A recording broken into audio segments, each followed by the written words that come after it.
தமிழகம் எங்கும் Max Gold, cash for your gold. Max Gold நீங்க தங்க மட்டும் இல்லைங்க, பிளாட்டினம், டைமண்ட், சில்வர், ரூபினி எதை வேணாலும் விற்கலாம். உங்களுக்கான பணம் ரொக்கமா கையிலயோ இல்லைன்னா பேங்க் அக்கௌண்ட்லயோ உடனடியாக செலுத்திடுவாங்க. மார்க்கெட் மதிப்பை விட 100 ரூபாய் ஒரு கிராமுக்கு உங்களுக்கு கூடுதலாக கிடைக்கும். தமிழ்நாடு முழுக்க டோர் ஸ்டெப் சர்வீஸும் இவங்க ப்ரொவைட் பண்றாங்க. உங்களுக்கு கோல்ட விற்கணும்னு அதுக்கு ஒரே ஒரு பெஸ்ட் பிளேஸ் மேக்ஸ் கோல்டு தான். கால் 04445454545. வணக்கம். Big topic with Karthik Mayakumar. ஈரானை அமெரிக்கா போட்டு பொழந்துகிட்டு இருக்க விஷயம் எல்லாருக்கும் தெரிஞ்சது தான். ஆனால் எந்த அளவுக்கு இன்டென்ஸாக அடிச்சுக்கிட்டு இருக்கான்னு தெரியுமா? அதை பற்றி பார்க்க போகிறோம். ஏன்னா ஒரே நைட்டில் 10 நகரங்கள் அடிச்சிருக்காங்க மக்களே, அமெரிக்கா ஈரானில். அண்ட் இன்னொரு பக்கம் ஹெக்ஸெத் இருக்கார்ல, அவரை சேனட்டர்ஸ்லாம் வச்சு செஞ்சுருக்காங்க. இதை பற்றி தான் முழுக்க பார்க்க போகிறோம். நிகழ்ச்சிக்குள்ள போகலாம்.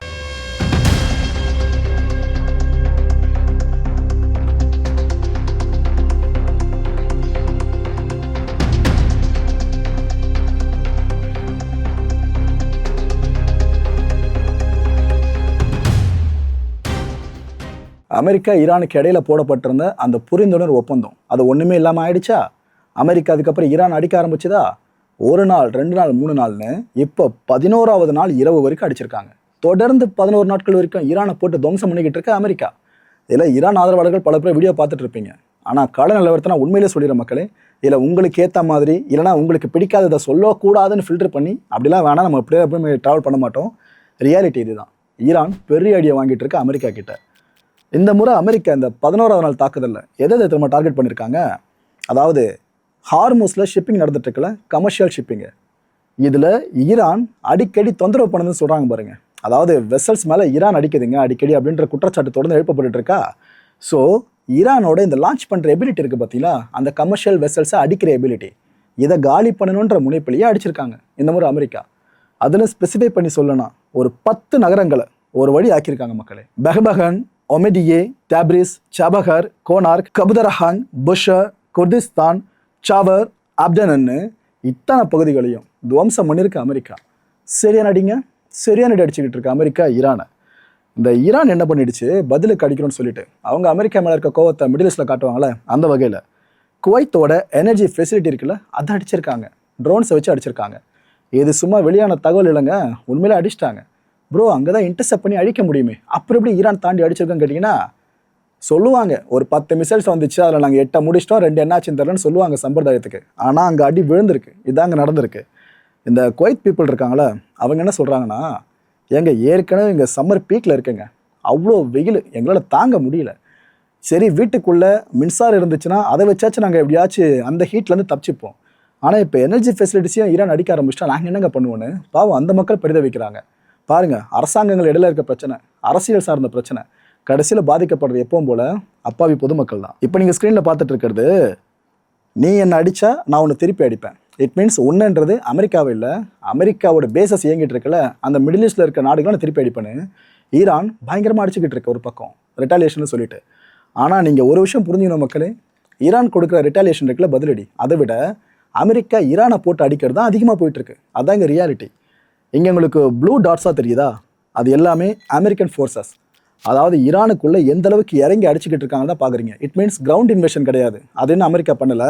விமானத்தில் பறந்தபடி அடிக்கிறாங்களே, அதுதான் இண்டிகேட் பண்ணுது. ஈரானோட அந்த ரைட் சைடு போர்ஷனில் மட்டும்தான் பெருசாக அமெரிக்காவோட நடமாட்டம் இல்லை, அவங்களோட தாக்குதல்கள் இல்லை. மற்றபடி இந்த பக்கம் பார்த்தீங்கன்னா ஃபுல்லாக ஈரானை சுற்று போட்டு அடிச்சுக்கிட்டு இருக்க அமெரிக்கா. அண்ட் இந்த ரெட் கலர் இண்டிகேட் பண்ணப்பட்டிருக்குல்ல, அதெல்லாம் ஈரான் திருப்பி அடிக்குது பாருங்கள், அந்த லேண்ட்ஸ்கேப்ஸை குறிக்கிறது.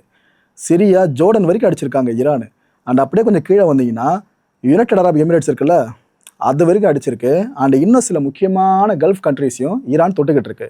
அண்ட் அந்த பச்சை கலர் இண்டிகேட் பண்ணப்பட்டிருக்கிறது Bahrain forces, Jordanian forces, Kuwaiti forces, Omani forces and Qatari forces. அவங்களால வேற என்ன பண்ண முடியும் பாவம், அமெரிக்கா இருக்குன்ற தைரியத்தில் அவங்க முடிஞ்ச அளவுக்கு இன்டர்செப்ட் பண்ணிட்டு இருக்காங்க, அவ்வளோதான். ஆனால் ஈரானை அவங்களால பெருசாக திருப்பி அடிக்க முடியாதுல்ல, அதுவும் இங்கே பார்க்க முடியுது. இப்போ நடக்கிறதெல்லாம் பார்க்குறப்ப அமெரிக்கன் சோல்ஜர்ஸ் யாருக்குமே எந்த ஆபத்தும் இல்லை, ஈரானில் இருக்கிறவங்களுக்கு மட்டும்தான் பிரச்சனை நினச்சிங்கன்னா அது கிடையாதுங்க. அமெரிக்கன் சோல்ஜர்ஸும் கொல்லப்பட்டு இருக்காங்க. அந்த வகையில் கடந்த 17ஆம் தேதி ஜோர்டனோட முவாஃபக் சல்டி ஏர்பேஸ் இருக்குல்ல, இந்த இடத்துல ஈரான் அடிச்சுது. இந்த அடி விழுந்த பிற்பாடு ஒரு அமெரிக்கன் சோல்ஜர் காணாமே போயிட்டார். என்னாச்சு ஏதாச்சுன்னு யாருக்குமே தெரியல. இப்போ சில நாட்கள் கடந்துருச்சா, இப்போ அமெரிக்கன் சொல்லி ஒத்துக்கிட்டாங்க அவங்க, இல்லைங்க இவ்வளோ நாட்கள் கடந்து அந்த சோல்ஜர் கிடைக்கலனா அவர் கொல்லப்பட்டிருக்கலாம், ஈரானால் கொல்லப்பட்டிருக்கலான்னு அவங்க ஒரு முடிவுக்கு வந்துட்டாங்க, டிக்ளேரும் பண்ணிட்டாங்க. ஏற்கனவே இதே பேஸில் நடந்த அட்டாக்ல 2 அமெரிக்கன் சோல்ஜர்ஸ் கொல்லப்பட்டாங்க. இப்போ 3வது ஒருத்தர் இதே பேஸில் உயிரிழந்திருக்கிறதா சொல்லப்படுது. ஸோ இது வரைக்கும் இட் மீன்ஸ் கடந்த பிப்ரவரி 28ஆம் தேதியிலிருந்து இந்த போர் ஆரம்பிச்சதுல அந்த நாள்லேருந்து இப்போ வரைக்கும் உயிரிழந்த அமெரிக்கன் சோல்ஜர்ஸோட எண்ணிக்கை 18 மேலே போயிருக்கு. ஸோ இந்த பக்கமே இழப்பு பெருசாக தான் மேலே போயிட்டுருக்கு. இன்னொரு பக்கம் அமெரிக்காவில் நடந்திருக்க அரசியல் கலையபுரம் இருக்கே வேற மாதிரி போயிட்டுருக்கு. அதாவது எந்த அளவுக்கு அமெரிக்கா உலக நாடுகள் கிட்ட பொய் சொல்லியிருக்குன்றத கண்ணு முன்னாடி தோல் உடிச்சு காமிச்சிருக்காங்க அமெரிக்கன்ஸு. காங்கிரஸ் இருக்குல்ல, அமெரிக்கா காங்கிரஸ், அதான் நம்மளுக்கு எப்படி இங்கே பார்லிமெண்ட்டோ அது போல் அமெரிக்காவுக்கு காங்கிரஸ்னு சொல்லுவாங்க. இந்த காங்கிரஸ்க்கு beat ஹெக்ஸத்தை அழைச்சாங்க.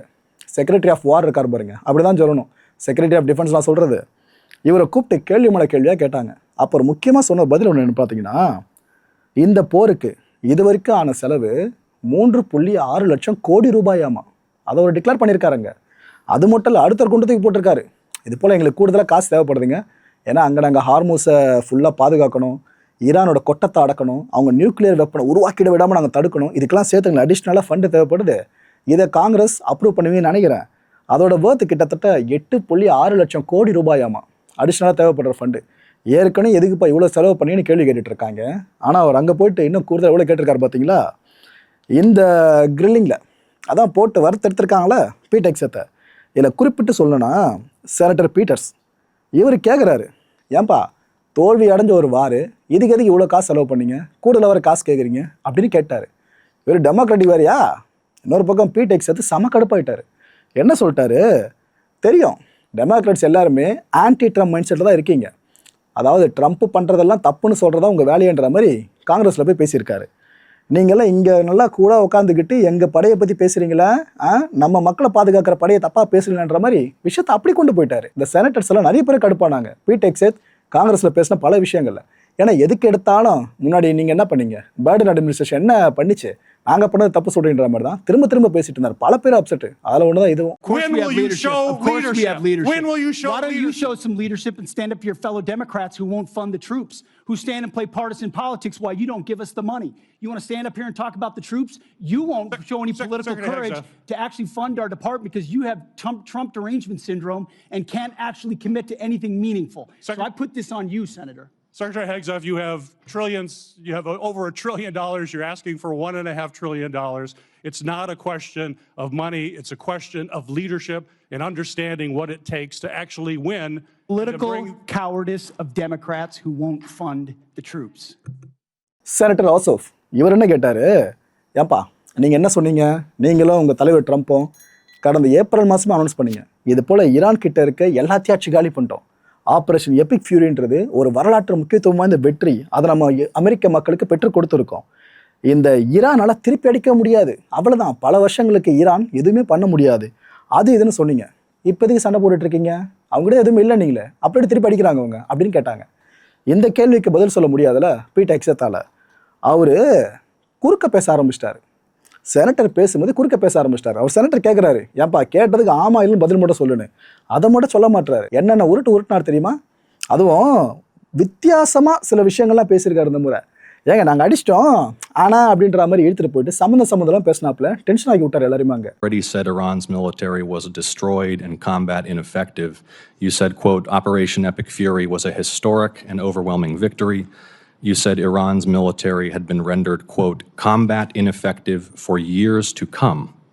And you stated we had, quote, achieved every single objective. Were those accurate statements? It certainly was, on behalf of the men and women in uniform, a historic military victory over Iran.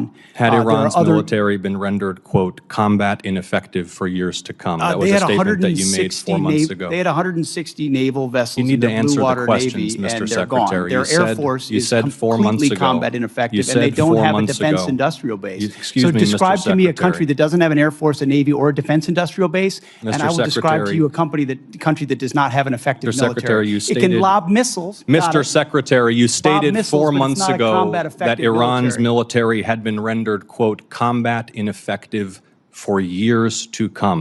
Has Iran's military been, for the last 4 months, combat ineffective? It's been set back not just years, but likely decades. இந்த பைடனை blame பண்ணுறதுல இவர் அச்சிக்க முடியாதுங்க beat ஹெக்ஸத்தை. எனக்கு ஒரு இடத்துல doubt வந்துச்சு, இவர் ஹெக்ஸத்தால் ட்ரம்ப்பானு அப்படி பேசிக்கிட்டு இருந்தார். அதாவது செனட்டர்ஸ்லாம் செம கோவத்துக்கு போனாங்க. என்ன தெரியுமா அவங்க சொல்கிறாங்க, ஏன்பா எதை கேட்டாலும் நீங்கள் என்ன எப்போ பார்த்தாலும் பைடன் அட்மினிஸ்ட்ரேஷன் அது இதுன்னு சொல்லிட்டு இருக்கீங்க. இப்போ ஆட்சியில் இருக்கிறது நீங்கள் தானே, போற ஆரம்பிச்சது பைடன் இல்லையா நீங்கள் தானே, அப்போ அதுக்கேற்ற மாதிரி பதில் சொல்லுங்கன்ட்டு செனட்டர் கில்லிபிராண்ட் இருக்காங்களே அவங்க என்ன கேட்டாங்க, ஏங்க நீங்கள் என்ன சொன்னீங்க, ஈரான் மிஸ்ஸஸ் எல்லாத்தையும் காலி பண்ணிட்டோம், நம்ம தான் ஜெயிச்சிட்டோம்னு சொன்னீங்க, ஆனால் எப்படிங்க இன்னும் இந்த போர் நடந்துகிட்டு இருக்கு இப்படின்னு அவங்க கேட்கவே ஹெக்ஸத் கடுப்பாயிட்டு, தெரியும் நீங்களாம் இப்படி தான் பேசுவீங்க, நீங்கள் உட்காந்து நான் பொலிட்டிக்கல் கேம்பெயின் ரன் பண்ணுறீங்களா அது இதுன்னு அவர் திருப்பி இப்படி பேச ஆரம்பிச்சிட்டாரு. அது கூட ஒன்று சொன்னார் பாருங்க, ஏங்க நாங்கள் சொன்ன மாதிரி மிசைல்ஸ்லாம் அழிச்சிட்டோம் தான், ஆனால் ஈரான் டெரைனை பார்த்துருக்கீங்களா ஃபுல்லாக மலைப்பாங்கான இடங்கள், ஸோ மலைகளுக்கு கீழே அவங்க ஃபுல்லாக மிசைல்ஸை பதுக்கி வச்சு அதை வச்சு தான் இப்போ அடிக்கிறாங்கன்னு புது உருட்டோனத்தை ஒட்டியிருக்காரு. Was it obliterated or wasn't it? What's the status? The nuclear sites under Midnight Hammer were obliterated, but Iranians foolishly continued to attempt to pursue nuclear capabilities, which is why we destroyed their defense industrial base and so many of the other capabilities to ensure they can't get to a nuclear weapon. So we're staying laser focused on the objective, and you're trying to make campaign commercials. No, we're and not. That's fine. So listen to this. You also say that you made the missile program, quote, destroyed and made combat ineffective. Quote, Iran's entire ballistic missile production capacity, every company that builds every component of those missiles has been functionally defeated and destroyed, and that the missile program, existing stockpiles were depleted and decimated, almost completely ineffective. So why are there missiles left to hit Jordan and result in the loss of life of our brave men and women? As we stated from the beginning, the Iranian defense industrial base is effectively gone. But they do have underground facilities because they're the world's leading state sponsor of terrorism, and they've spent 47 years trying to hide their missiles under mountains, just like their nuclear capabilities, because they would like to get a nuclear weapon to wield it against us. Of the war to believe, because it's either over or it's not over. It's within 2 weeks or it's not 2 weeks. We have no missiles or we have missiles, and that consternation is why so many New Yorkers are perplexed, stressed out, and find this war to be incredibly unpopular because they don't understand the choices that the president's making. They don't agree with those choices. மக்களை இந்த கான்டென்ட்டை பொறுத்தவரைக்கும் மனசு ஒரு வினதாக இருக்குது. முடிஞ்சதுக்கான பதில்கள் கீழே comment செக்ஷனில் comment leave பண்ணுங்க. அப்படின்னா போர் நிலவரத்தை பற்றி டொனால்ட் ட்ரம்ப் இது வரைக்கும் அறிவிச்சார் பார்த்தீங்களா, நாங்கள் தான் ஜெயிச்சிட்டோம், ஃபுல்லாக காலி பண்ணிட்டோம், அது இதுன்னு சொல்லிட்டு எல்லாமே பொய்யா. ஹெக்ஸத்தை கிரில் பண்ணாங்க பாருங்க காங்கிரஸில், அதை பார்க்கும் போது நமக்கே இந்த சந்தேகம் வருது. நீங்கள் என்ன நினைக்கிறீங்க? அடுத்த நிகழ்ச்சியை சந்திக்கலாம். நன்றி, வணக்கம். தமிழகம் எங்கும் Max Gold, cash for your gold. Max Gold நீங்க தங்கம் மட்டும் இல்லைங்க, பிளாட்டினம், டைமண்ட், சில்வர், ரூபினி எதை வேணாலும் விற்கலாம். உங்களுக்கான பணம் ரொக்கமா கையிலயோ இல்லைன்னா பேங்க் அக்கௌண்ட்லயோ உடனடியாக செலுத்திடுவாங்க. மார்க்கெட் மதிப்பை விட 100 ரூபாய் ஒரு கிராமுக்கு உங்களுக்கு கூடுதலா கிடைக்கும். தமிழ்நாடு முழுக்க டோர் ஸ்டெப் சர்வீஸை இவங்க ப்ரொவைட் பண்றாங்க. உங்களுக்கு கோல்டை விற்கணும்னு அதுக்கு ஒரே ஒரு பெஸ்ட் பிளேஸ் மேக்ஸ் கோல்டு தான். கால் 04445454545. என் அன்பார்ந்த மாயம் ஸ்டுடியோஸ் நேயர்களே, மாயம் பக்தின்னு ஆன்மீகத்துக்காக பிரத்யேகமா ஒரு சேனலை கொண்டு வந்திருக்கோம். மறக்காம சப்ஸ்கிரைப் பண்ணி அந்த சேனலுக்கு உங்களோட ஆதரவை மனப்பூர்வமாக தெரிவிங்க. வணக்கம் மாயம் ஸ்டுடியோஸ் நண்பர்களே. மாயம் ட்ரெண்ட்ஸ் அப்படின்ற ஒரு புதிய ஃபேஸ்புக் பேஜை ஓப்பன் பண்ணியிருக்கோம். நீங்கள் யூடியூப்பில் பார்த்துட்டு இருக்கீங்களா நம்மளோட கான்டென்ட்ஸ்லாம், இதெல்லாம் விட ஒரு படி மேலே ரொம்ப கிறிஸ்பாகவும் ரொம்ப சூப்பராகவும் நிறைய கான்டென்ட்ஸ் உங்களுக்கு இந்த பேஜில் காத்துட்ருக்குங்க. ஸோ உடனடியாக ஃபேஸ்புக் பிளாட்ஃபார்ம் போங்க, மாயம் ட்ரெண்ட்ஸ்னு டைப் பண்ணி சர்ச் பண்ணி நம்ம பேஜை ஃபாலோ பண்ணுங்கள். அப்படியே நம்ம சேனலையும் நீங்கள் சப்ஸ்கிரைப் பண்ணிட்டீங்க அப்படின்னா இன்னும் நிறைய புது கான்டென்ட்ஸை உங்களுக்காக ப்ரொடியூஸ் பண்ணி கொடுத்துக்கிட்டே இருப்பாங்க. நீங்கள் பண்ணுற ஒவ்வொரு சப்ஸ்கிரிப்ஷனும் எங்களுக்கு பெரிய மோட்டிவேஷனாக அமையும்.